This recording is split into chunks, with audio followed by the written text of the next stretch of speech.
All right, everyone. Welcome in. This is New Dawn, a Final Fantasy XI podcast. The episode you thought would never happen is finally happening. Glad to be here. The world has changed quite a bit. But I'm your host, Icilies. I'm joined tonight by Bourbon. Bob, say hi. Hi. How you guys doing tonight? And we also invited Rua back. Rua, how you doing? Hey, how you doing?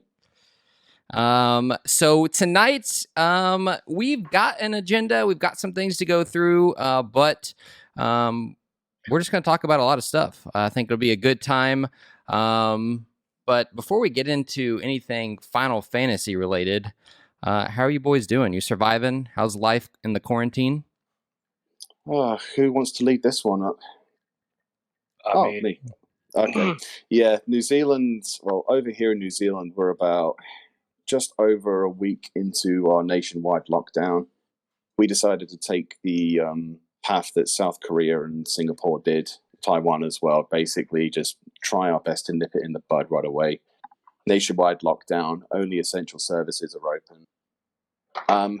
We've had only one confirmed COVID fatality. And this poor lady did have some pre-existing conditions, rest in peace. But we've had about 900 confirmed cases, none of them really critical apart from that. So we seem to be on top of things. The question is, what do we do when the lockdown gets lifted? Because just lifting it isn't going to solve the issue. You need to... Is that a plague doctor on your shoulder? That's... Yeah, if you... This is Vavo's wife, so... If you're listening to the podcast after the recording, you're missing out. Sorry. Okay, that's kind of like that scene in Monty Python when the Grim Reaper is just following those people around the dinner party. Oh yeah, but what killed us? He just goes and points a finger. It's like the salmon mousse. Did you just have that made like ready to go, or did like what is this? What is it? A beak? Or is that a mask? That looks like something. Yeah, it's like an old plague doctor outfit. Just kind of. She wanted to have a little bit of fun with it, and because she does costuming as a hobby, and it kind of reminds me of it. It kind of reminds me of the Doctor's outfits from Assassin's Creed 2. Did you ever play Assassin's Creed 2? Yeah, didn't play that one. But the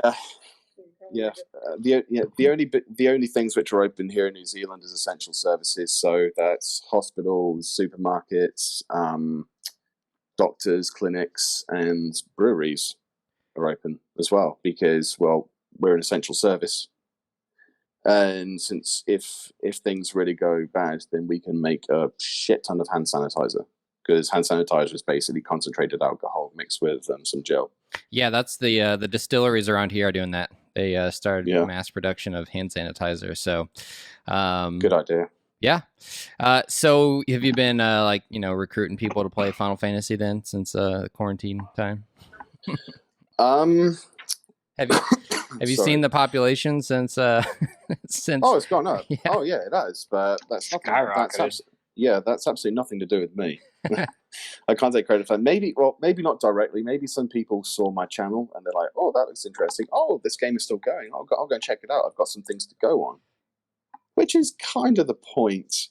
I mean, that's part of the reason I do all those guides anyway. So if there's like a new or returning player comes back, they're not totally lost. Yeah, I mean, the CDC literally is saying play video games. So I don't know if anyone expected to ever see that recommendation in our lifetime.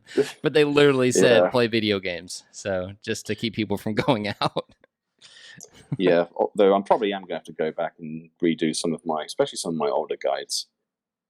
The one which really needs redoing is Monk, because that's... Have you seen the Monk bandwagon? I did say on my last appearance, I did say I thought there was going to be a Monk bandwagon. Yeah, there's monks everywhere. I'd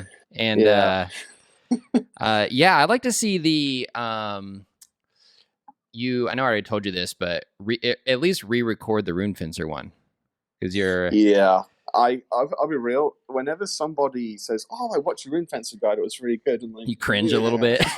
I cringe. Like, that was like my first time I was actually recording myself. My gear was nowhere near as good as it was. So yeah, I should go back. And since I went over ring fencer in the tank comparison. Like, look, I know this job inside and out, so I might as well just go and redo it. I might just go and redo the whole thing. So, tell us a little bit about. I watched your most recent YouTube videos. That tank.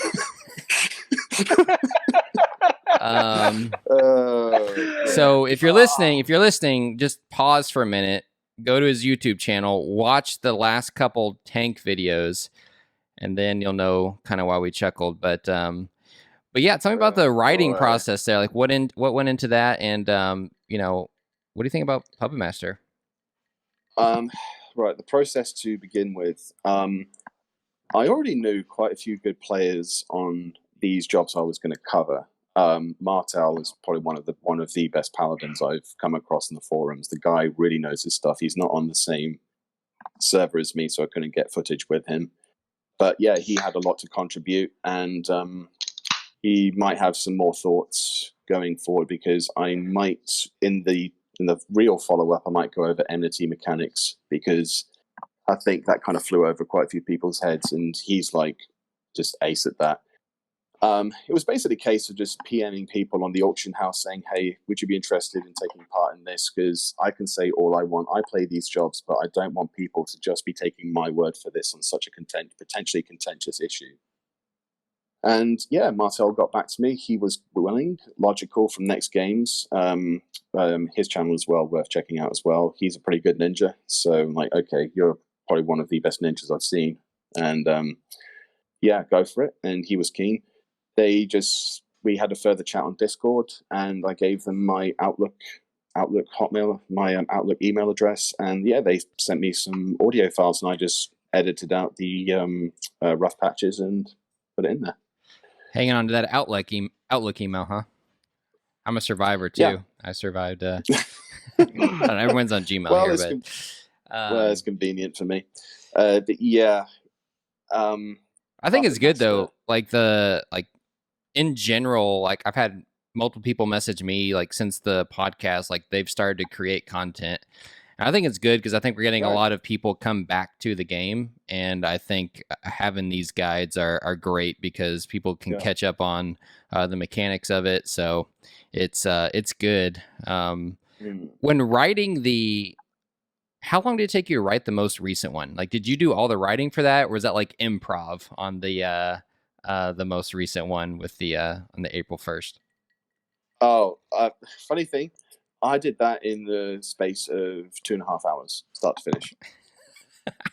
A lot of that was improv. I'm saying I kind of had some Freudian slips every now and then, like some things you would never hear me say. But they slipped in there. Just, okay. I wasn't meaning to be overly malicious about that, because man, some of the puppet masters who have contacted me were fucking pissed. I'm like, look, they were like trying to like hang me like I was fucking Benedict Arnold or something. I'm like, no, dude, I like the job, but even I've got to be realistic about it. And yeah, Pup was just such an easy target for me, because sadly some of its more opinionated players just can't take a joke. It's really, man. Well, I was highly entertained. Originally I wasn't even intending for it to be an April Fool's. I was legit going to make a follow-up, and I still am. But the first video came out a few days before April 1st, and then I saw the reaction. I'm like, okay. Gotta capitalize on it. Yeah. There's all this anticipation. Yeah, like I said I'm going to do it already. Yeah. Gotcha. When that opportunity presents itself, you have to take it. There's just no way you can't. Yeah, but I was like, I watched the first one, and I noticed right away that Puppet Master was left out, and I was like, I know there's going to be somebody out there that's going to call him out, and then the follow-up video was great. So although Pup was left out of the first one because, I'm not totally convinced.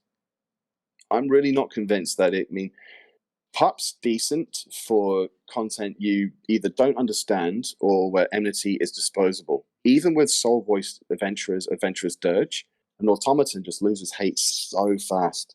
It's just like, I tried. I really tried, and my pup is no slouch. I know exactly how to change into like enmity gear before strobe, flash bulb, and hammer mill. I know that, but it's just DD's just ripped it off immediately. Even when I had like a whole minute head start, it's like it's just gonna have to be it's just gonna have to be tough love. It's like, look, it just doesn't work in majority of content. It's a super niche tank, and that's why I didn't include it. All 4 of the jobs I did include can actually operate can actually all operate quite well. I think the other contentious one was Warrior, and in hindsight, I should have included Monk, but Warrior can still do it slightly better. I mean, I'm certainly going to give Monk a shout, and there is a Monk player on the forums who is actually contributing some audio. I won't say who it is. Oh, nice. But nobody in the Puppet Master forum, and please, if anybody in that thread is watching this, speak up, because if you just leave me to do this, you are just going to get pissed at me again. No, seriously, speak up. This is like an SOS going out from me to you. Work with me. Meet me halfway. All right, you heard it right now. Any Puppet Masters listening to this and any channel, reach out. Okay, redeem your class. He will make a video, and I'll hear you out. I will legit hear you out. There you go. So let's, I guess, transition a little bit into, I guess, our first topic, if you will. And originally, this was the question of the week, and it has since turned into question of the 3 months. So we've got a list. Yeah. He's got to get another beer after that. Bro, I'm reloading. I need to. I was. I'm already tipsy. I couldn't find my drink. It was right in front of me. I was going to drink beer. Then I said the bourbon was on discount. So we've got quite a list of things. I'm definitely not the expert, so I'll throw out some of these topics, and you two kind of have some dialogue around it. And if there's any value I can add, obviously I'll input. But before we do that as well, if you're listening, we're doing something different tonight too. For the next topic that we get into, we're gonna take any questions that from people that are actually watching the live recording. So if you have a question, you want me to bring it up in the actual recording, hop in our Discord. If you're not already in it, go to the website, newdawnls.com. You can get the link and then message me directly. So, okay, let's get into the question of the week, which was, if you could make one change or add something to the game, what would it be? So let's see here. Let's talk about the first thing, the removal of animation lock. What's your opinion on that and whatnot? Yeah, I mean, some people watching this already know how to actually get rid of that. But True. Yeah, that's not something we actually. It's kind of like Fight Club.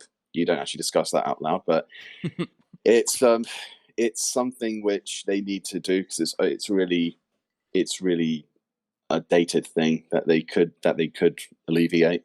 Yeah, that's something which they need to remove. What I would like them to change. Does that have to be? Can it be about general gameplay, or is this about a job? Well, I mean, it's anything in the game, and I've got a list of things that people kind of made, and obviously, if you've got anything to add on, okay. But then really kind of commenting on some of these things. Okay. How about we actually go down what some of them have said, because one of them might actually bring up what I was going to say. Okay. And then if it's not, I'll bring up what I'm actually thinking. Yeah. On the animation lock, I think the reason, just to dive in a little bit deeper, like, it needs to be done because there's some mechanics that they've added that, like, you're punished for the fact that you're, like, this isn't a thing yet. Like, Lilith, like, Dreadspike, Jesus, like from Lilith. Like any ability where it's like you have to immediately react it's like detrimental. Not only that, especially in like if it's like Dynamis or a zone that already has massive lag. I think I don't even know what the limitation is. This is where I wish I was smarter in programming and whatnot. but like we know that it's possible. Like, why are you just not doing it? So let's see.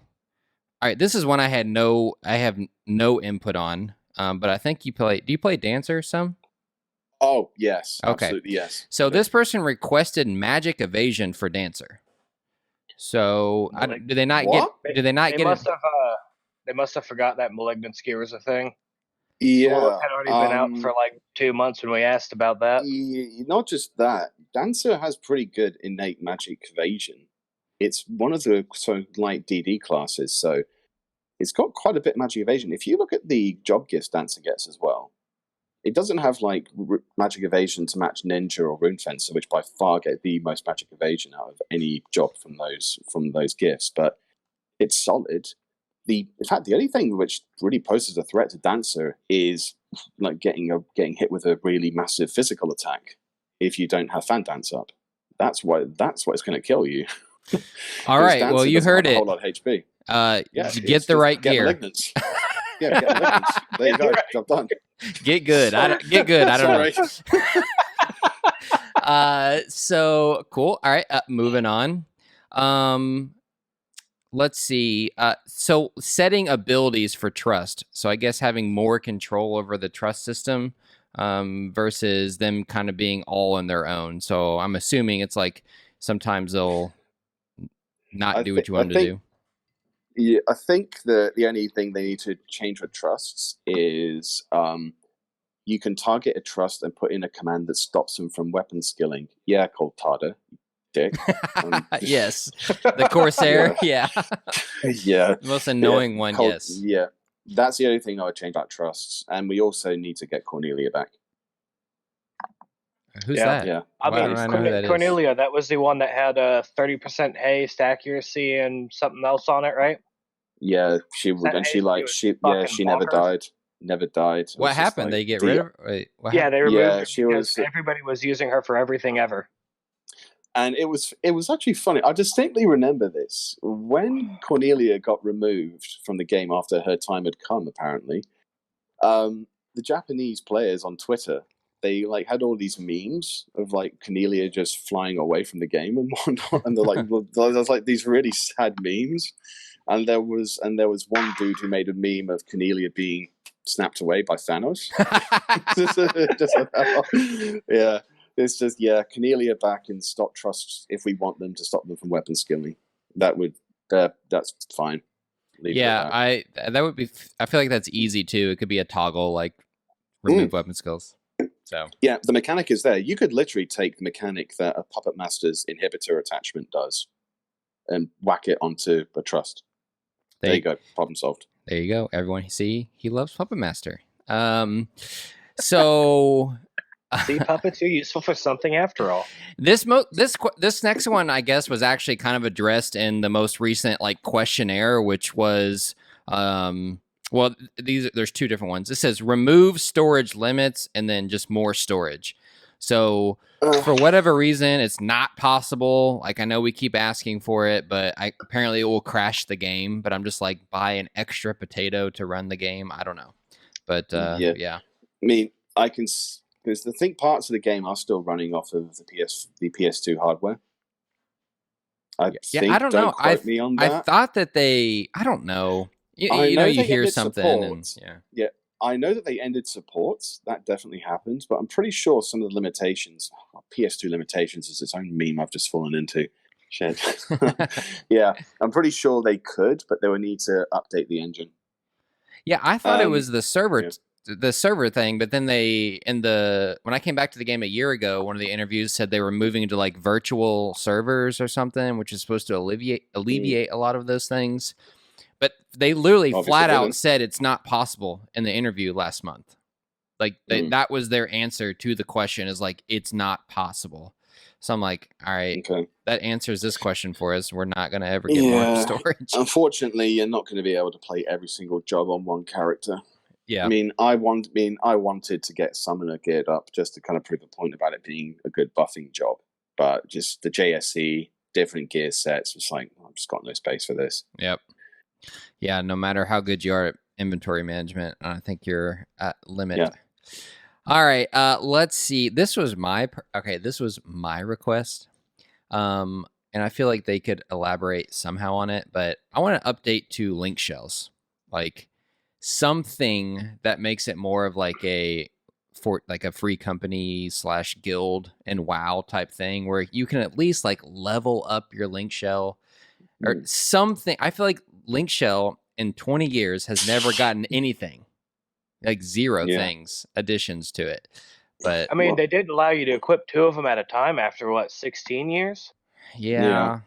I mean, that's a big update. Yeah, you can. Yeah, I haven't played any other MMOs to really have a point of comparison to bring to the table, but I have heard about like reputation systems that some guilds have in other games.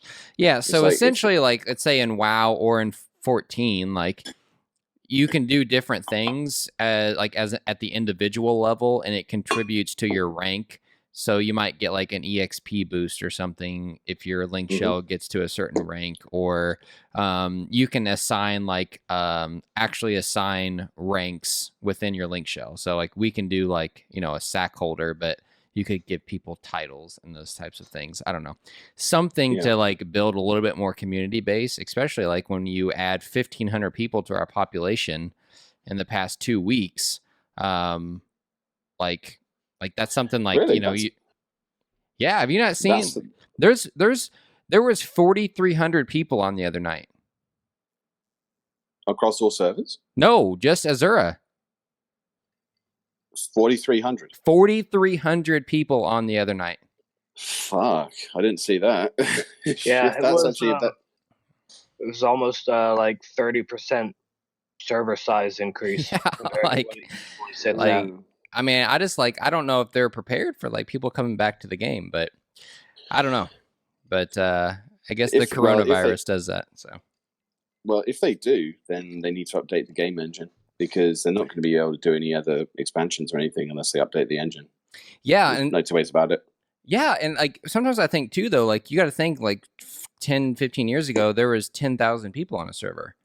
Now, if we had 10,000 people online at the same time, I don't even know if the server would function. Like, so like what? Well, I mean, 10,000 was the cap, I think, though, wasn't it? Because like I was on Ifrit for a long time, was a pretty decent sized server, and largest it usually got up to is about 45 to 5,500. So I don't know. I remember it being packed, but anyways, that's my piece there. So, all right, we want a revamp of C content similar to like Ffxi. Yeah, I think if and when they get around to doing MP+3, because that interview you mentioned, MP is happening, is logically I would put it in a revamped Limbus. If you want content that is legit going to make players think and actually bring different jobs to respond to different things, Limbus. Yeah, Limbus and Apollyon was like some of my favorite content from C, because like every floor that you went into had a completely different mechanic. So yeah, it made you think. Yep. Yeah, I would say definitely C, and just an updated version of C would be nice. Yeah, and I think with the Empyrean, it's either going to be integrated into Wings of the Goddess or C. That's what I think. I think somehow. But Wings of the Goddess, I think everyone has a sore thumb for that expansion. So I don't know if they even want to go back there. So and hear that campaign music for 3 hours straight. Oh wait. Let's see. Yeah. Let's just pretend like most people do, and Wings of the Goddess never happened.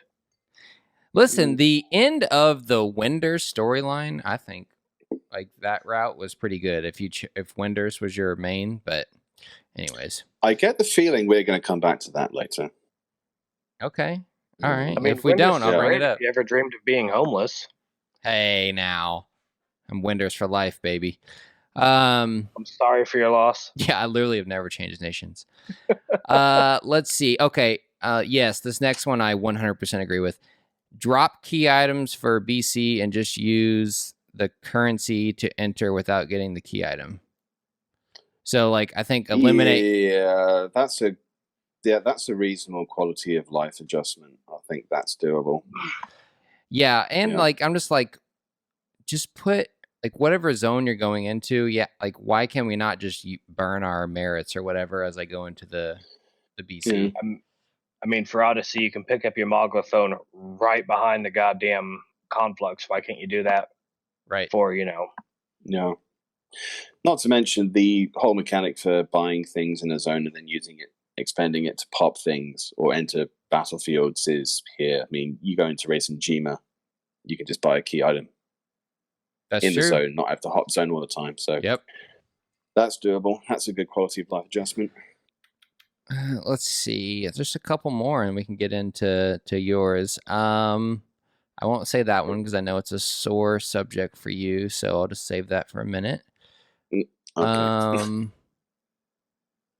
I mean, this one's kind of cool. It goes back in with our inventory thing. I do think there's room to integrate more technology. This says some type of a smartphone app to kind of manage inventory. Not exactly sure what they mean, but I think somehow to move items across characters easier would be nice. But I think technology in general, I think would be a better explanation of this. Of how could we utilize?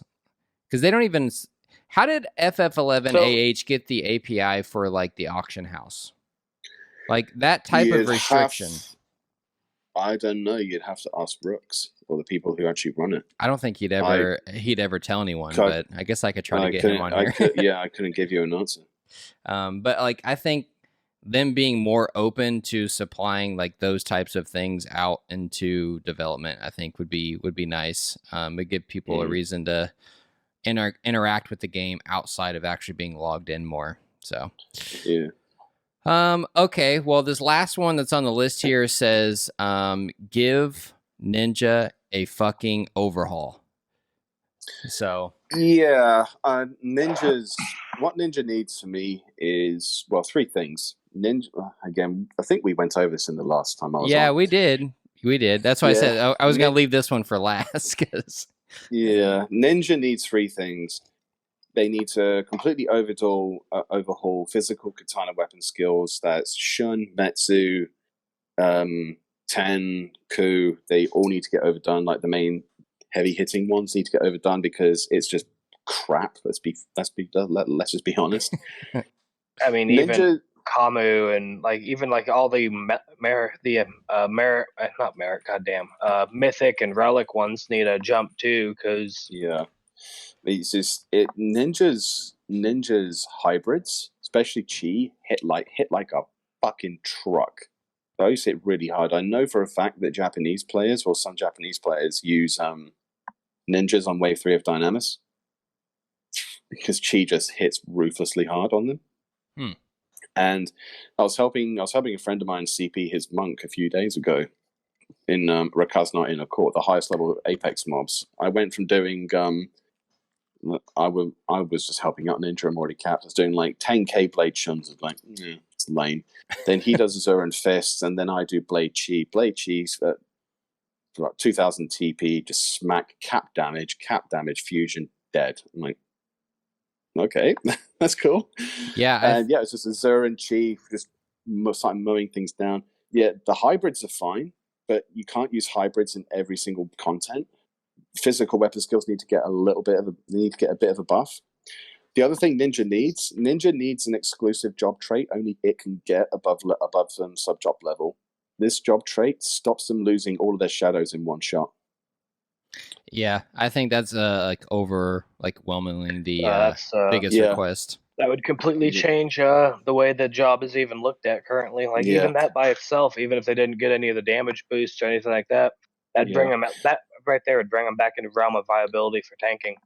Yeah. The other thing I'd give is it needs a job trait, and it needs a job ability. Paladin has now got Majesty for AoE curing, so that's done wonders for its actual utility. Rune Fencer, self-explanatory. Valiance, one for all. It's got some really good utility built into it. Ninja's got nothing. So ninja needs a ability, basically like a blue mage's diffusion, that consumes extra ninjutsu tools, but let's say 5. But the next ninjutsu spell it casts on itself, whether that's Utsuzemi, Migawari, Kaka, Yeon, or whatever, it hits everyone in range of the ninja. Because if you have Yonin active and you cast Utsuzemi-san on yourself and 5 people, that is a lot of hate. That's like 2,000 some odd cumulative enemy. Yeah, before enmity boost. That's a lot. It's like what? I won't say it's 180, 480 for CEVE. So cumulative enmity and I think it's kind of higher than that. But if Ninja had an emergency hate tool like that, that'd be really neat. But imagine if Ninja was able to give Migawari to the entire party. Like if Ninja was the only tank that could stop the entire group from being just one-shotted by something like Glassy Thinker, that'd be amazing. Yeah, Pain Sink. It's there. I mean, the mechanics are there. You could literally take Fute, which is a JA Ninja already has. Fute consumes 2 ninjutsu. Consumes 25% bonus on the magic accuracy, magic attack damage of the of the next elemental spell. You take that, so the mechanic for consuming extra tools is already there. You scale it up, and you basically take Blue Mage's diffusion and put that on top of it. Boom, new JA. There, those three adjustments. Boom, you just 100% fixed. Have you posted that on the Square Enix forums, NA forums? No, because I honestly thought I would be wasting my time. Well, if you put it that way, I mean, yeah, get a Japanese friend, and then maybe if the devs somehow come across this video at some point, like, hey, yeah, if you're watching this, that works. Go with it. Hey, you never know. The what's his name is trying to learn English, so he starts every video like trying to talk in English now, so he might be on the lookout. So what was that? Yeah, what was that question which you thought was a bit of a sore thumb for me? Oh, I thought the ninja one, like I can take that. Yeah. So not too bad, I guess. So yeah, that pretty much covers it. I'll turn it over to you. Let's talk about what you think would be great changes for Final Fantasy XI moving forward. I think we were going to get to this at some point, but I do think there's going to be. I think they do have something big planned for the anniversary. Yep, their 20th anniversary. I think there's something real big coming. I think they've got, ever since they announced that they have another person on the team who did the storylines for Kazam and Windurst. And you mentioned the end of Windurst Wings of the Goddess. Like, yeah, if you've done the story for Wings of the Goddess and Windurst, you can see how they could do another storyline based on Ozira, I think it's called Ozira. I'm not sure off the top of my head, but it's the southern continent. Sure. It's an archipelago. It's the Mithrin. It's the Mithrin homeland. Yeah. Okay. Yeah. Because you come across, and sorry for spoilers here if you've not played Wings of the Goddess Windurst yet, but there's a male Mithra you come across called Leiko Haboka, who he kind of tells you a lot about the homeland, and he kind of leaves it on a bit of a cliffhanger. It's like, you might actually see me again someday. And if you played parts of the Artergon storyline, and this is something that's going to come up in a future lore video of mine, if you've done the if you've done the Serpent General's quest line and gone into their stories, when you do the one for Melia Lipo, the Mithrin White Mage, you find out that she's actually from a vassal state of Artergon in the southern continent. So, and there's like a whole insurgency going on there against Artergon. Basically, the Mithrin homeland is trying to force Artergon out of their land. So this could potentially combine a lot of previous storylines. Yeah, that I mean, that sounds better than the vibe I'm getting, which is some storyline with Siren. Like the way that if you read the way they responded to the interview question, it seemed like it was something to do with expanding on the story behind Siren, which I haven't even done yet. I haven't even unlocked Siren because I mean, you don't play Summoner, so you're not missing hey, anything. not yet. That person. On that note, if people are wondering, during the Siren quest line, when you're about to finish it, when you're in the live stream, you see a Dark Knight in there. Think, oh, is that the person from Final Fantasy 14? Like, nah, that's actually Duskraven. He's an NPC you can recruit in Wings of the Goddess. He's a Dark Knight, and his name he took was Duskraven, but he's actually a former king of Adoulin, who ended up getting stuck in the past. He's also Arcelia's father. So that's who that was. So when Arcelia was in the live stream with you, that's why she saw him. The more you know.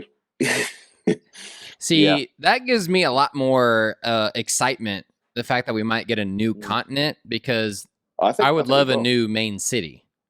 Like, we've been in Adoulin for 5 years or whatever, 6 years, whatever. 7? Yeah. 7. Yeah, the reason that you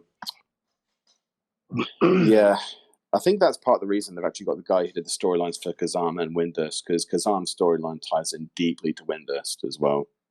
And Kazam is very much a frontier town of the Mithrin homeland. It's in Elshima, so it's technically its own place, but Kazam is recognized as partially Mithrin territory because of the chieftainess there.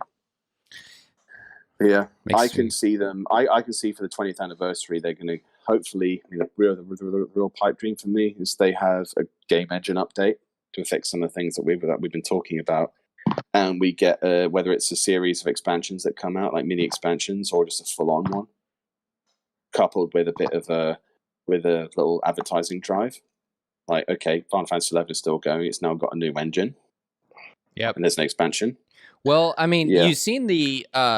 Did you see the Japanese Twitter where they were recruiting more community developer people to advertise the game? Like, they have job openings for 11 in Japan right now for community people. I didn't know that. That's news to me. Yep. So they're actively hiring for the Final Fantasy 11 team right now. And at the end of last year. Yeah, at the end of last year, they had that secret meeting where they've started to make more Final Fantasy 11 like apparel and stuff that you can actually go out and buy in Japan now. Yeah, and they haven't added anything like that in years. So yeah, that's good to see. Yeah, a lot of good little tidbits out there, I think. So, like, I just try like not to overhype myself, but like if we got a new continent and a game engine, I feel like that'd be brilliant. Whew. I do know. Yeah. I do know. Even though phenomenal. I would love to see the Mithrin homeland, I also would love to see the Gigas homeland as well. Yeah, they could literally make that. Sorry, go ahead. That one's been hinted at off and on since vanilla, and the best we've got is way up north where the air gets cold. Yeah, the original Rune Fencer. The art of the Rune Fencer job is actually from the Northern Continent. It came to Adoulin. It wasn't there originally. So yeah, that's the other thing we got. We know there's a lot of gigas. There's a town. There's a city apparently where orcs and Elvan, because Elvan originally came from the Northern Continent as well. That's why Sandora is in the north of the Quan continent. Yeah. There is actually a town or the main cities where like there's like civilized orcs and elves actually live alongside each other, and there's something about paladins as well that's tied into that. But yeah, someone that would be interesting. Yeah, someone here just mentioned too that the trading card game has been getting new art, which that didn't even come to NA. So how do I keep missing this? I don't know, man. Listen, you know all the storylines, but I'm getting all the news, so I don't know. But yeah, but yeah, yeah. So yeah, we've got someone in the link shell that is like into the trading card game. They're like really good at it, and I honestly didn't even know about it until they joined.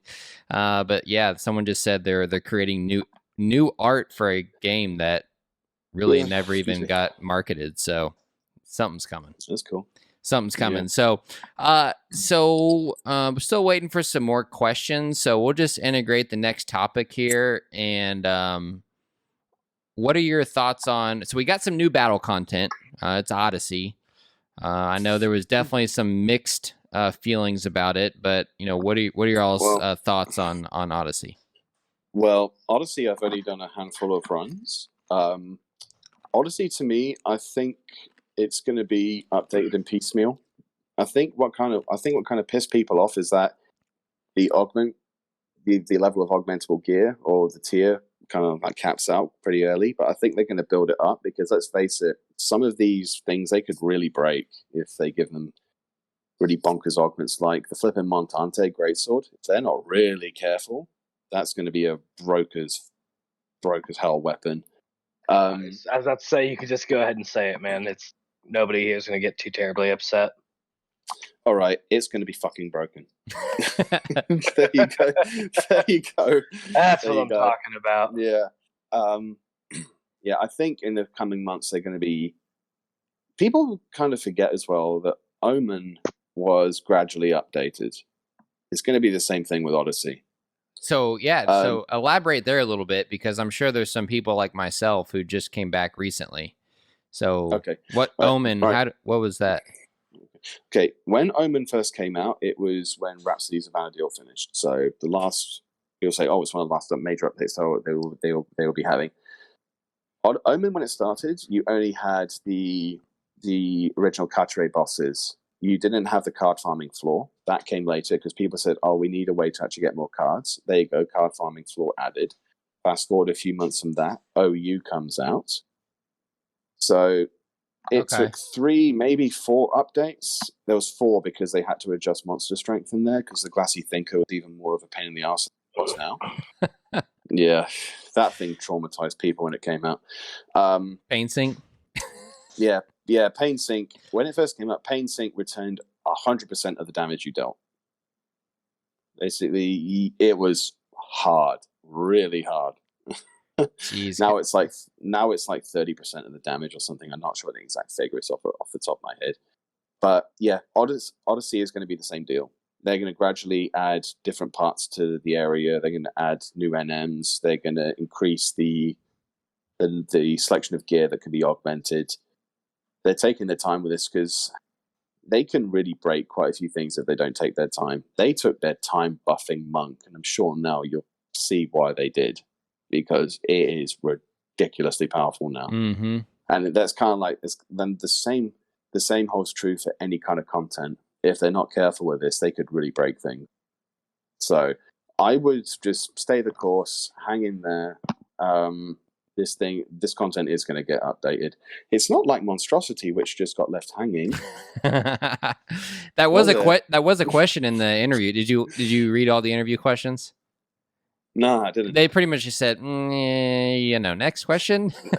Yeah, what they did. Okay, the story behind Monstrosity. I know the story behind this because I've got a few good friends of mine who are really into Monstrosity. Oh, those two other players you saw as monsters, one of them was Zeta King and the other one was Savell. So if you've seen either of those two around, I am really good friends with those two, and they decided to just go and get on it. Zeta King was the guy who killed me on Pup. So direct your eye at him, and I know that you are going to watch this. But there you go. So redemption. So yeah. Monstrosity, Monstrosity, absolutely. I absolutely love that. But the story behind it was the guy who was designing Monstrosity, the guy and his team who were working on Monstrosity got repurposed to work on Final Fantasy 14 to save it. If you ever wonder, if anyone here has played Final Fantasy 14 as well, and I imagine some of you have, if you look at the job and class system in Final Fantasy 14 and then you play Monstrosity, you're like, oh, this is absolutely the same guy. Wow. Yeah, this is the same guy. All right, so just to clarify, you guys heard it here. So you're saying the person that designed and had a big hand in Monstrosity got shifted. Monstrosity? Yeah, whatever. You know what I'm saying. Got moved to 14, and that's why. True. Yes. That's it. Interesting. Because Monstrosity is legitimate. It's legit engaging. It's just a time to just have a good time. Really, if there's like so much drama in the towns and something, or you just basically, it's just like a quiet day. I'll just go and hop in and level Mr. Russell or something. I just figured I'd actually like show people it because it really is fun, and there was so much potential there. It made for a beautiful video, I'll tell you. Like, Bob actually Bob's the one that told me, because I usually catch every update or every new video that you come out, and I hadn't seen that one came out yet. And he's like, go watch it. It's only like 10 minutes. So I actually watched it on the way to get something from the store, or listen to it really, but I was like, and then I had to like look at my phone. No, I did. I was like, I actually pulled into the parking lot, and I was like, I had to look at it, and I'm like, and then I sat in the parking lot and watched the rest of it. So I was like, oh my God, he's trolling so hard. The opportunity was just too good. Third time's a charm, right? But I was getting breakfast ready, and I saw the update come through, and I was just like, all right. Oh, he's addressing that. Puppet Master and Dark Knight icon. Yeah. Okay, maybe he wanted to add something. That was it. I did. Yeah, deliberately did that because I knew 20 seconds. 20 seconds into it, there's a sandworm just going to town. I'm like, yep, this is a joke already. And the next 10 minutes was pure unadulterated gold. Like, it was one of the most entertaining. It just like most hilarious because I just couldn't stop laughing the entire time. Like I'd finally catch my breath or whatever, and he'd be like, "And you got this guy. He's a Dark Knight, kind of like Super Mario or whatever. He used to be a nightmare to players back in the day." Yeah, I said earlier on, I put that together in just under 3 hours, but it was just such a divine spark of inspiration. Just like, okay, if I play this like I normally do, because most people just see me as like this complete straight shooter, like straight to the point, the facts, no bullshit, let's just kind of get on with it. So I did it like that. Like the opening minute and a half is like how I would normally do something, and like it kind of like baits people in, and then they see Zeta coming, Sandman, what's going on here? And then just like they see me go into like Monstrosity, like, wait a minute, what's going on here? But I just had to. The timing was just too perfect. It really was. No, it was good because literally it was like the same voice, and you didn't. I'm sure you edited some pieces, but you didn't break it all. So it was hard. It was real hard. There was legit some bits from like. I was just thinking like, don't laugh. Play the serious. Just don't break characters. Like, this is so hard. Dry humor is the best. So, but you heard it. If there's any Puppet Masters out there, just stop being angry for a second. He said, reach out to him, and he will allow redemption. Okay, he will listen, and maybe get some content out there. So, I will. Let's The next segment was the future of 11, and we've hit on it just a little bit. So what? Let's dive a little bit deeper. So what do you think? Let's say they bring in another island. What do you think they bring into that? A new job, a new race? Like, have we ever gotten a new race in 11? No, ever? I don't think you're going to see a new race. I do think you would see 2 new jobs like they did with Adeline. 2? One of them, I think they're trialing right now, and that's Chemist. Yeah, we talked about that in the last one. Yeah, I think they are trialing Chemist. The precedent for this is Logical did a really, I think it was Logical. It was Logical or Agent. Yeah, Agent. You're talking to the Monborough guide, I believe that was Logical. Yeah. Oh, yeah, it was. Yeah.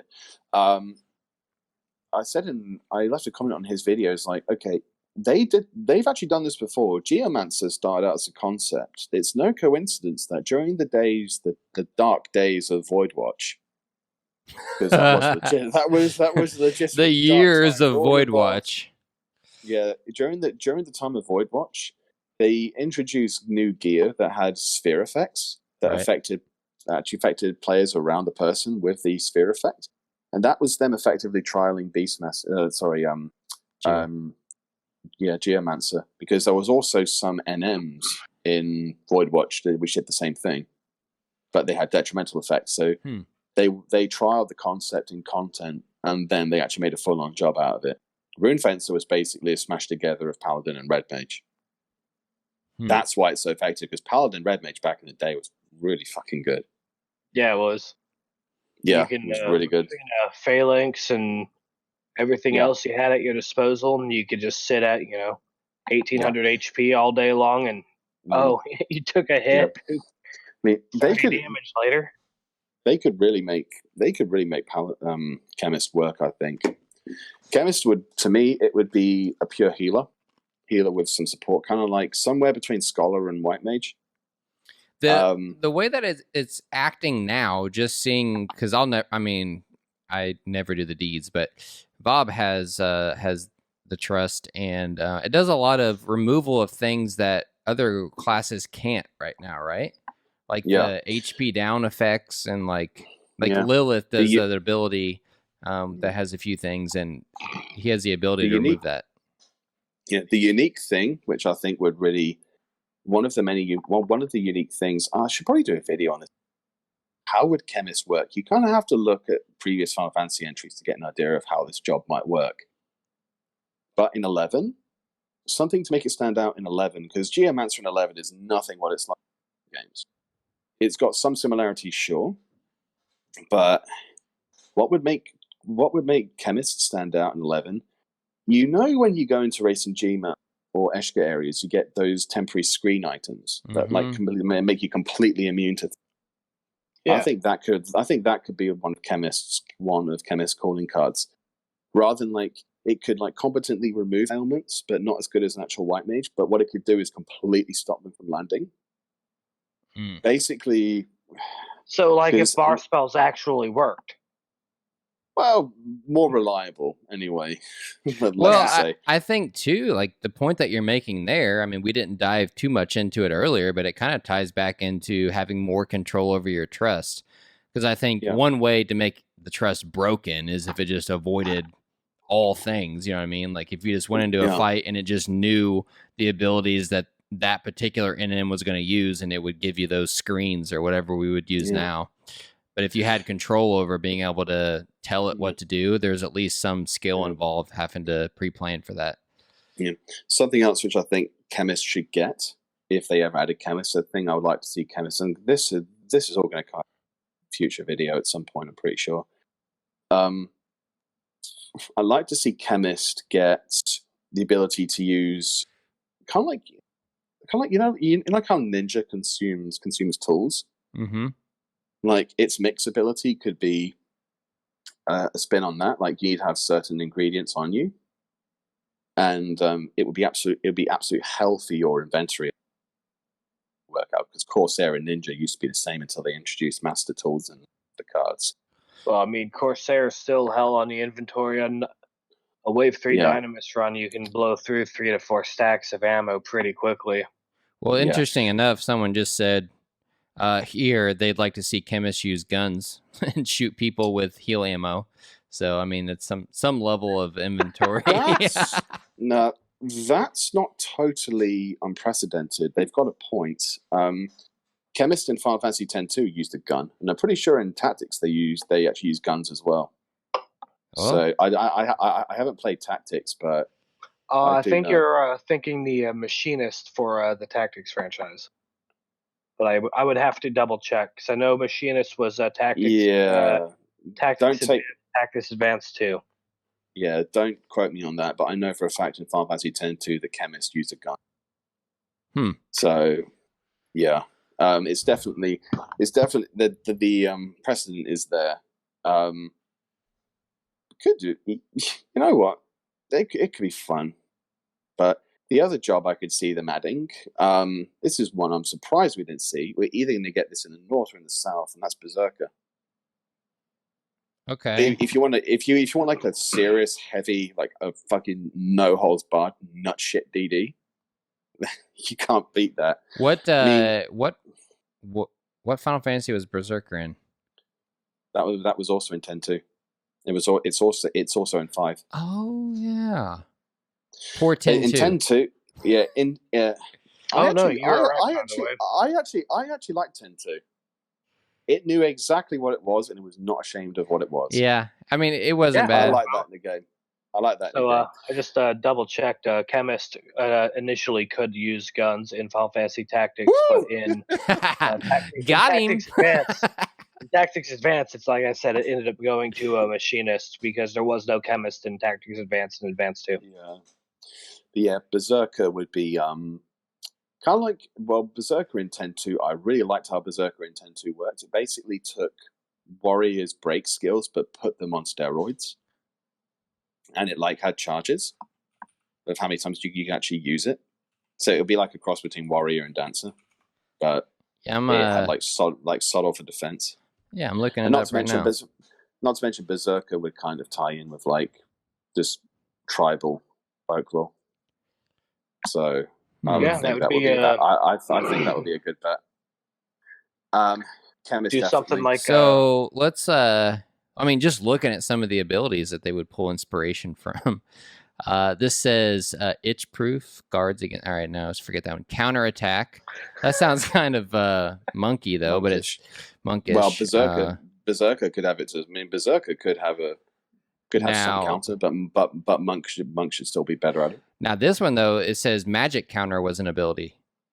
Yeah, that doesn't exist right now. Yeah, their abilities they had as well. You had like Crackdown, which was I forgot what it did. Like each of their attacks had like various inhibiting effects on the target, and then when they actually debuff their target, they could go just completely wild, go completely wild on them. Yeah, that's just me being hurtful. It's good stuff though. Yeah. What weapon it would use though is I always wanted there to be great hammer, like great club, like I've been two-handed hammer. Two-handed hammer. Yeah. In Final Fantasy V, they use great axes and two-handed hammers. Those are those weapons Berserkers used. Yeah, I mean, I can't think of any. I don't even know what other weapons there would be that's not introduced yet. I mean, even if they didn't use anything that wasn't already out, like he mentioned, it's kind of a off play of Warrior and Dancer. I mean, I would just think, throw axes on it and give it certain traits that, how Dancer's abilities generate a debuff on the opponent, on the target. Your abilities generate a buff on you instead, so that way you could kind of the same but different type deal, kind of like how a lot of two-handed DD jobs are fairly similar to each other, but how they come about it is very different. Yeah, I'm gonna have to reload in a moment. Yeah, I was gonna say what's the proof on that beer? 7, 5.3, 6. The best one I've had lately was that. Sorry, a bit of a segue here. Reuben the Red, spiced imperial ale, 9.5. Ooh, that's real good. Yeah. See, I planned ahead. I just brought the whole damn thing next to me. The Yingling. Hey, look at that. Is that wine? Color on that? Nah, it's Scotch ale. Stone color. They have some Nordic ales up in the kitchen right now. I decided against doing. Yeah. Okay. Well, we can. I can. Like, we're recording the video here, so we can take a refill thing here. So,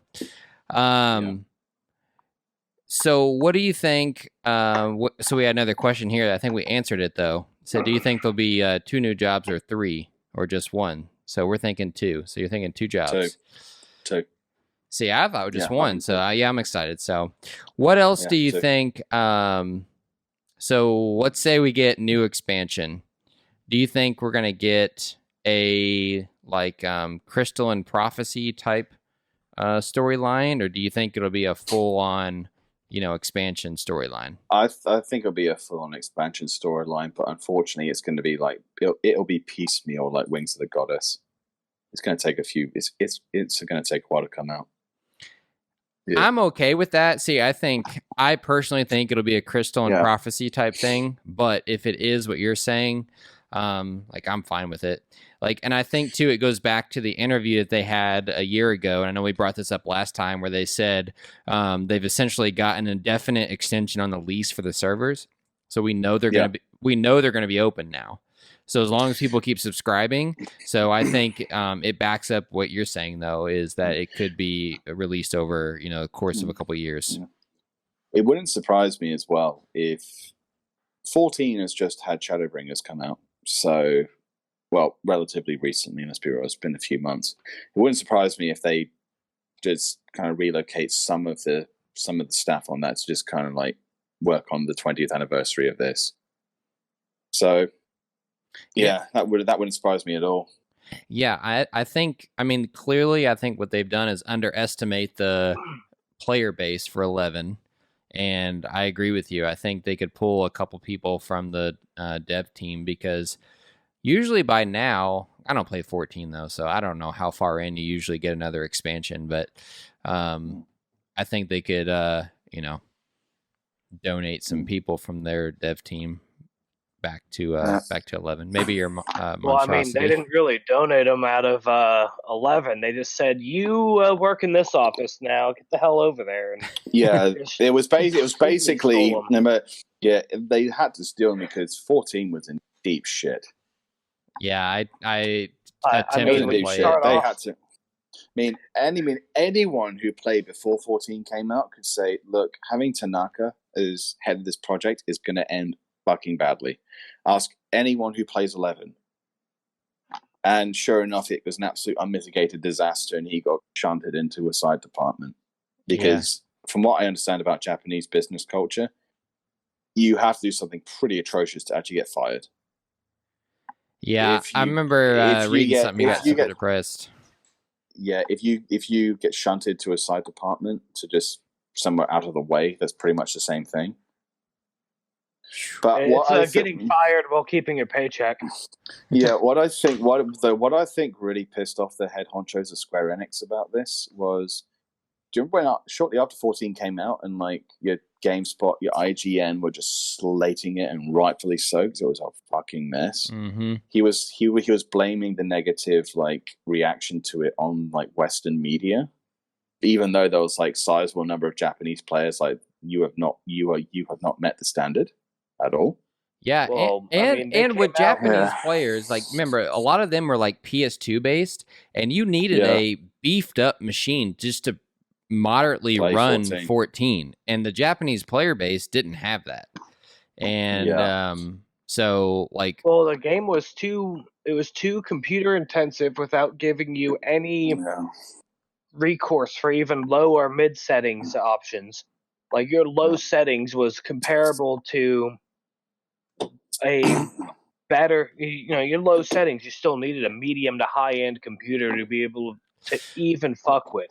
And then you have a game that plays like it's trying to be the world's worst WoW clone. I know. That's what. Look, I've never played 14, but I know people who did play 14. And they were saying it feels like a really shit World of Warcraft clone. Yeah, I think there's some good elements for it, but they've done good on some things. I will give credit where credit's due. The game itself, a lot of the community aspects of that game are really fucking well done. Yeah. Now, granted, part of that's probably just because World of Warcraft has been making a example out of how to build a community-driven game for 15 plus years now. World of Warcraft is a primarily community-driven. They're okay with using those Fight Club rules kind of items you mentioned earlier, as long as you're not using things to be add-ons malicious. Mm-hmm. Sorry, go ahead. But for the most part, like 14 just kind of was like, well, we're going to take these really good ideas that Blizzard's done for a long time and shit on absolutely everything else. And that was how the 14 initial release was. It was a shit covered shit with a shit filling. Like, it was fucking terrible. Okay. Well, now you heard it. All right. Well, let's I guess wrap back around to 11. So new expansion. We're thinking 2 classes. You're thinking it expands on the homeland of the Mithra, is what you're thinking? Yeah, and I think if you, in the context of the lore and the fact they've actually got the guy who worked on those storylines to work on it, kind of indicates that they know this as well. It's going to draw on the Windurst storyline, especially in the Wings of the Goddess. Okay. Because you learn a lot about the Mithran homeland in Wings of the Goddess expansion, purely through Leko Haboka. Just look him up on the BG Wiki or look him up on YouTube for like Final Fantasy XI Wings of the Goddess, Windurst, and see him. And there's also going to draw on aspects of Treasures of Artagan. Not the direct storyline, but if you do some digging and you look into Melee Alipo's storyline, you realize that there's like there's an active insurgency against Artagan, which raises all kind of possibility for maybe they could do campaign battle right. Like, yeah, that's where my mind is going. Is like Rua wants them to make Wings of the Goddess great again, like actually do it right, but in a different expansion, so it's not tainted by Wings of the Goddess name. Well, to be fair, Artagan wasn't the real enemy in that storyline. It was just provincial, as is kind of part of the course for colonialism. Provincial governors can get kind of corrupt. So, yeah. Honestly, it's something else to take away. If you haven't gone through the Serpent General storyline and seen the story of Melee Alipo, do it. It's one of the best stories I've come across. There's a reason it's showing up in a lore video. I'm probably going to be working with the Monk House on that one. Sorry, man, if you're watching this. It is going to happen someday. It's just I've had a lot going on. I've been talking to reached out to them too, so we look forward to whatever you come up with. So that'd be good. Yeah, he's a good guy. Can we take like 5 minutes or like a few minutes? Yeah. We'll just take a break here. I'll cut it down here. Yeah. All right, so we'll call this back in action here. So, just a couple comments while we were taking a break there, and one of them was kind of answered, but maybe you can elaborate or give us a timeline, maybe dive in a little bit deeper. But they just ask if you plan on updating some of your older job videos that are over a year old, and kind of what that timeline was. Yeah. Think logically I should do the jobs which are the more popular ones. Say Monk needs to get done over, Red Mage needs to get done over, because those jobs have changed a lot in Red this Mage time. Good spot right now. Red Mage to me is the most overpowered job in the game. Hey, Bob, so the other night, we can elaborate on this a little bit. Bob was giving me some shit on my Red Mage as we were getting ready to go into Dynamis, and I was like, all right, bro, I'm just going to let it go. And, that parse came out, and, I expected you to half-ass it about as much as you've done your Ranger, so... Red Mage is rarely, if ever, going to win a pass. But I don't think Red Mage is, but it's what it does for the group. I can't think. I've legitimately started bringing.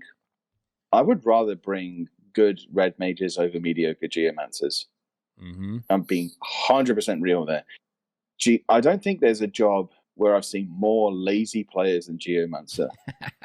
You mean you can do more than just cast 2 bubbles and read a book? I know. It's remarkable, isn't it? We've actually been running more. Like with less geos, like we've been running more bards and having a red mage in everything we do. So we've transitioned to that quite a bit as well. Yeah. So me redoing Rune Fencer's guide, because especially my Rune Fencer, Dark Knight, Puppet Master, those are my first job guides. I look back now, I listen back now. The audio is cringy. I've got nowhere near the voice clarity as I do now. So that's more of a vanity thing. No, if I'm being practical about it, I would say, Red Mage and Monk need to get redone, because it's pretty substantial what's happened to those 2 jobs. Dragoon as well, in a way. Yeah, that's another one. I was wondering if the Red Mage one was going to get done, because you mentioned it into like in your year-end video of like best updated jobs. So I was looking forward to an actual updated Red Mage one. So it's good to hear. Yeah. By the way, in this month's ambuscade, if you've not tackled it yet, Red Mage 100% needed. Yeah, do not bring Geomancer, bring Red Mage. Yeah, that's what I've heard. Absolutely. So yeah, there's some you'll just have to. I'll probably have that video out later on today. Actually, probably after the video's gone up. But definitely Red Mage, Monk, and Dragoon. I probably need to redo those. I will say my next job guide I'm doing is actually Dancer. Okay, that's the one that's being done because I like that job. Yeah, elaborate. Dancer, are you going to make sure to add that magic evasion gear they don't have, right? Bob, I'll tell you who posted the question after this. So I think I know. So yeah, tell me a little bit about. I feel like we're just shooting shit now, which is great. Tell me a little bit about Dancer, because I feel like I struggle to see the value in bringing it into the way that we do things. We do. Let me explain to you kind of how we do content. Okay. 18 people. So like alliance, like we do everything with an alliance. And makes Helms a lot of fun. So yeah. Let us know there, because sometimes like I struggle to see the value in saying, hey, come Dancer. Anyways, go ahead. The main thing Dancer does is every debuff it hits on the target helps the entire alliance. It's like Geo in a way. Every step, a step is a debuff on the target, and it gets quite steep. Box step is a defense down, caps at 23%, and a Dancer can do that in the space of 10 seconds. So straight off the bat on. Does that stack with other defense down? It stacks with all the forms. It stacks with armor break. It stacks with any other the defense down. Yeah, it holds a separate slot, right? Because you've got like these slots where it's like Dia holds a slot. Break mechanics hold a slot, so like armor break or Tenebral Crush or Angon Tomahawk, I believe, are all hold similar slot. Yeah, and there's also box step is great. Like if you think about it, Dia 3 is 20% defense down. Box step and that is 20% defense down. Sorry. Box step 23. Armor break 25. You stack those three together, you've already beaten Geofrailty. Yeah. Not to mention, Dancer has also got a fair bit of its other steps. Feather Step is the only critical hit evasion down debuff. You give that to a monk or a warrior, and they are going to love you. Does Dancer get the same penalty as Geo for NMs on Wave 3? No. Nope. No. There's a really good dancer in my link shell called Ffxi.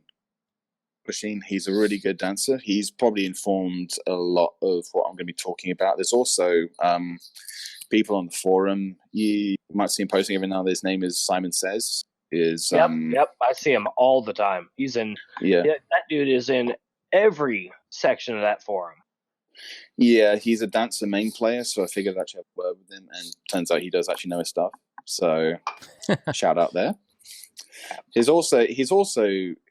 goes under the YouTube name Bartek, so he posts some pretty probing questions on every other video I do, especially a job guide. But I don't mind that. I don't mind people calling me up on issues of contention.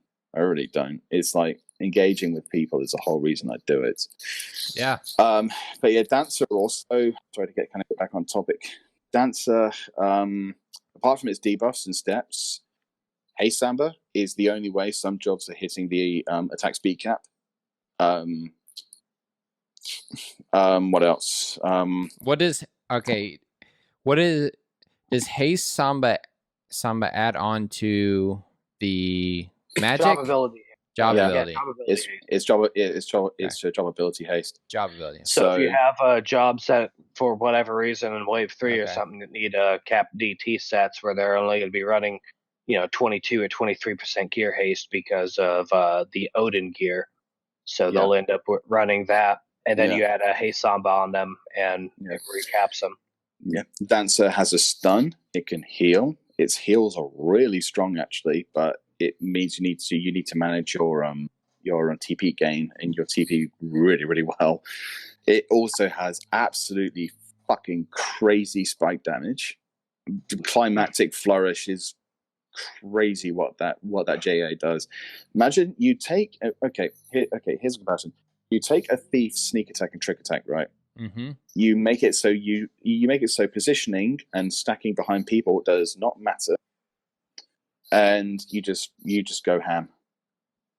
You got Grand Pass, which is one of the most powerful SPs in the game, I think, for just raw damage. It is on par with Mighty Strikes and Brazen Rush for me. The sheer amount of damage a dancer can do with Grand Pass active. Yeah. Okay. So, well, I mean that alone made me excited for the job guide. So, yeah. All right. So we did have another question here, actually. So, what about any videos around Wave 3, Master Trials, or Walk of Echoes stuff? Well, I've already done one video on Master Trial. That was Unafraid of the Dark. If you watch my video on the tank jobs, you notice I featured clips from Unafraid of the from Black and White and the Iroha fight. I will be doing videos for those as well. Black and White is... I main healed that on Geo. That was pretty fun, but I had one of the best runes I know. Sure, it was tanking. What was that name? Definitely within Shiraj. Shiaiag. Okay. He's a really good rune fence player. He's also one Azura. The hardest master trial of all of them to me is easily Sealed Fate. You make one mistake in Sealed Fate against Ultra Omega, you're fucking dead. I haven't done any master trials yet, so margin for whatsoever. That is easily the hardest. I just realised I'm slipping into my colloquial voice I use at work sometimes. I've had a few beers. God damn it. If I don't sound like the usual, how I usually do, it's probably why. I sound completely, not entirely different, but kind of different. Yeah. Yeah. No, this is good. Listen. People have been waiting 3 months to get another episode. Okay, so they're stuck at home right now listening. Like they need this type of thing. Trust me, where it's all good. Yeah. Sorry for shifting over, by the way, but I saw this little warning come up. Warning: battery life 10%. Like, oh, fuck. Okay, how did that happen? Okay, let's go. I told you how this episode was going to go. Yeah. So, you will be seeing some more Master Trial videos at some point, but as you can imagine, I've got a bit of a backlog going on. I've got the dancer job guide to do. I've got to do the real follow-up. Actually, the next real video, apart from the ambuscade one I mentioned, is going to be the real follow-up to the tank discussion. I've got a monk player who's... I don't want to say who it is because... Yeah, no, save it. You're good. All good. Yeah. And... unless you want to plug them and build excitement. I don't know, but... You know what I'm saying. They don't really have a YouTube channel, but they know their stuff. Okay, all good. I mean, you don't need a YouTube channel to be good at what you do. No, you don't. But yeah, that is going to get done. But fortunately, something people are going to have to preempt themselves for. Some of these master trials can take a long time. So if it's like if I do 40 minutes of footage, you're only going to see 10 or so of it. I just have to highlight the main key points of the fight. Like, okay, this is like a dangerous part. Easiest one to do without a doubt is Unafraid of the Dark. That is so simple now. It's just, if you see someone like, you could probably have a pickup group do that fight. It's really simple. I can't say more than that. But apart from that, what else have I got? I've got the Law series that needs to make a comeback. I was kind of let down in a way by the Zed video and the Scholar video didn't get a whole views. speaking. So that's interesting because I found you from the Sculler video. Yeah, you said. Yeah, on Reddit. Yeah, and even though the Zed video isn't one of your better videos, it's one of my favorite videos because he's one of my favorite characters in the game. Yeah. So that's just kind of. Yeah, that lore series is going to come back. It's probably going to be a 3-parter of the Serpent Generals. You've got Ruhajadin, Galadar in the first part. Zazag needs his own video because he's another really interesting. Why are all of some of the most interesting game of Galkas? Did you notice that? Well, because most of them spend their life in the mines, so. Yeah, they don't get any love outside of a pickaxe and a fucking rock wall, you know? 2020 pulling you over.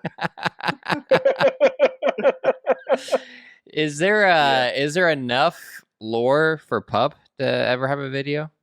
No. Could you say that a little more clear, Rua?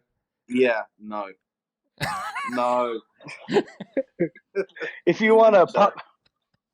Now the only thing you could really say is somebody out there right now is so triggered. Yeah, Puppet Master. Honestly, some jobs just don't have a whole lot of story behind them. There's a reason I started with Blue Mage. Blue Mage has got the best story of any job I've seen because of what it puts the actual player through.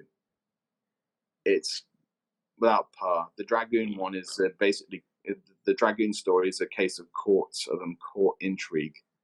Yeah. And as we know from Game of Thrones, that can be pretty interesting. Yeah, to go through. There's some that's like Beastmaster. There's fuck all there, so you can't do anything about it. You've also got this Beastmaster story for the whole job quest. Congratulations, you can play Pokemon in 2004, and now it's 2020. It's like, well, shit, I can play Pokemon on one of these little fuckers, you know? Yeah. Another one which I would probably be open to doing is, I think the story for Corsair is pretty good. Yeah, see, I don't know anything about that, so I'm pretty bad about lore, but I feel like Corsair, Treasures did add 2 of the best jobs in the game, and then there was also Puppet Master in that list, so... Hey, you said it, not me. Jesus. Yeah, if you have any hate mail, send your tells to Bourbon. I'll file them in my little round filing bin over here. Oh, I have had hate mail from pups on the fucking auction house. It's just, I don't know. I was literally talking to my link shell about. It's like, get yourself one of these little round filing bins. All the hate mail and empty beers go in here quite nicely. Yeah, it's just something about these pup players are going to put a fucking fatwa on me at this point. It's just something about the people who play that job. They just, I don't know what it is. They just get so sensitive. I'm like, dude, deal with objective reality. It's just, I can't put it anymore. Yeah, listen. If we're on the topic of pup, like the only thing I got to ask for is like, if you want to be serious as a tank, you've got to be able to draw hate from more than the thing that's in front of you. Like they have no AOE capacity, and then like if you do like super spike damage, it's difficult to kind of hold there. But I have a Puppet Master in my link shell, and they're so triggered right now in chat. He's right there. He's not happy.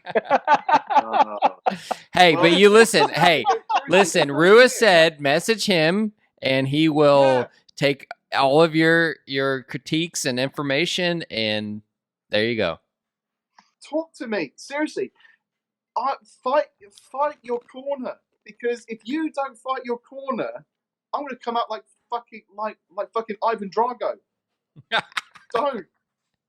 Please. He said, I must believe. All right, it says hate mail incoming, so. I will give you a fair shot. I swear to God, I will. I look forward to the follow up around pup after this episode. So I think next week next time we do one of these, I'm gonna have a doll next to me and just throw it at the wall so I can be like, "Look, Mom, I'm a puppet master."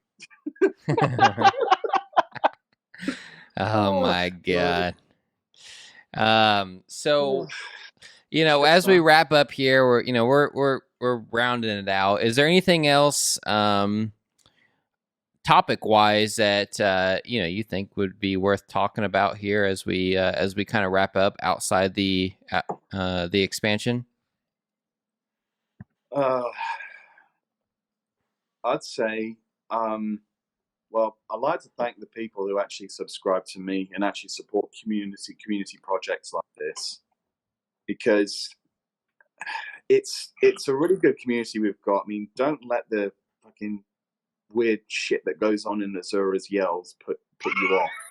there are some legitimately good people who say this. Just the community's great. Keep supporting the people who make content. I know that I would say this do make content, but it's more often than not it's a passion project. And if recent events are anything to go by, people need every spark of hope they need in their lives. So yes, chin up, be good, and just enjoy the game, enjoy the people you play with.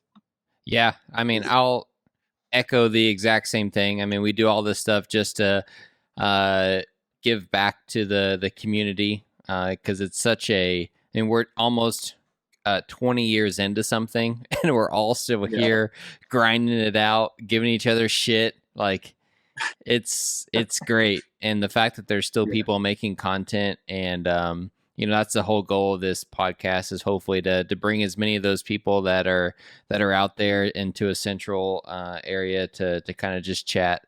So I appreciate you being here. If you haven't already, obviously go to Rua's channel, subscribe on YouTube. He's clearly got some good stuff that's in the pipeline. Other than that, head over to our website, which is, newdawnls.com. Join our Discord. We will have another question of the week, which, who knows, could be question of the month, posted here soon. Hey, let's not make it the question of 3 months. All right. Yeah, you've got my commitment there. It won't be another 3 months. Other than that, hang out in Discord.